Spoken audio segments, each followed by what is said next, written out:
શું તમે માં ખોડલનો આ સાક્ષાત ચમત્કાર જાણો છો? એકવાર આ વાર્તા પૂરી સાંભળજો, આંખમાં આંસુ આવી જશે.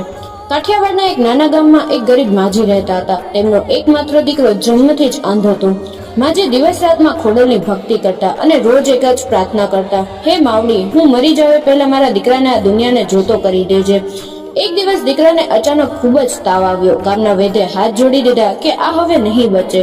માજી રડતા રડતા દીકરાને તેડીને માં ખોડલના મંદિરે દોડ્યા. તેમણે દીકરાને માના ચરણોમાં સુવડાવી દીધો અને બોલ્યા, કાં તો આજે આના પ્રાણ પાછા આપ, કાં તો મારા પ્રાણ લઈ લે. બરાબર મધ્યરાત્રિએ અચાનક મંદિરમાંથી દિવ્ય પ્રકાશ ફેલાયો. મૂર્તિમાંથી કંકુના બે ટીપા સીધા અંધ દીકરાની આંખો પર પડ્યા. દીકરો તરત જ બેઠો થઈ ગયો અને બોલ્યો, માં, મને બધું દેખાય છે. તેની આંખોની રોશની પાછી આવી ગઈ હતી અને તાવ ગાયબ થઈ ગયો હતો. માં ખોડલ ધારે તે કરી શકે. જો તમે પણ માં ખોડલના ભક્ત હો તો કમેન્ટમાં જય ખોડિયારમાં જરૂર લખજો. અને જો આ કથા ગમી હોય તો ચેનલને સબસ્ક્રાઇબ કરી વિડીયોને લાઇક અને શેર જરૂર કરજો. જય માં ખોડલ.